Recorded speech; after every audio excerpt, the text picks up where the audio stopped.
ఆనాడు అంటే ఆదివాసులు బతికినప్పుడు ఏమేమి వస్తువులు వాడుకున్నారు, ఆనాటి చరిత్ర ఏందనేది చెప్పే వస్తువులు ఉంటాయి ఇలా.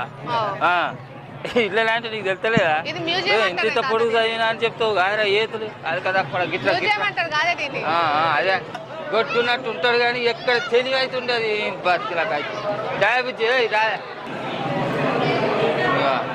అప్పటి నరపనార నారలు గజ్జి ఆ కాలంలో ఉండే తీగలు. ఈ కాలంలో ఏమున్నాయి ఇప్పుడు? మెత్తుకున్నారా చూడ ఎట్లున్నదో.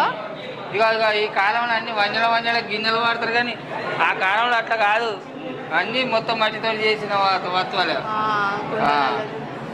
ఇక బుజ్జి ఇక వెనుకటి కాలంలో ఇక కడియాలే తాత వజ్జానం కడియాలు నాకు ఒకటి ఇప్పవచ్చు కదా. ఇప్పిస్తా మనం కడియాలు కూడా పెట్టుకుంటాం. వాటికి ఒక కారణం ఉంటుంది. కాలాన్ని ఇట్లా ఒత్తి పట్టుకుంటూ కూడా బీపీ మంచిగా సరఫరా అవుతుందట. నా పెళ్లి చేపిస్తా ఇనుముతో చేయిస్తాను ఆల్రెడీ.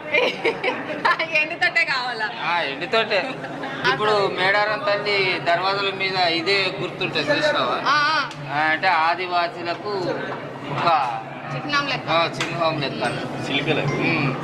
చిడతలు రా పాడవాడతారు చూసినా. వెనకటి కాలంలో తేనె తెట్టు ఇది చెట్లెక్కి తేనె తీసేది బుట్టలతో గండ్ర గొడ్డలి. ఆ కాలం నుండే గొడ్డలి. ఇవన్నీ ఏంటంటే వేట వస్తువులు అన్నట్టు. జంతువులను వేటాడేందుకు క్రూర మృగాలను వేటాడేందుకు ఉపయోగించేటువంటి వస్తువులు. అది పందికూర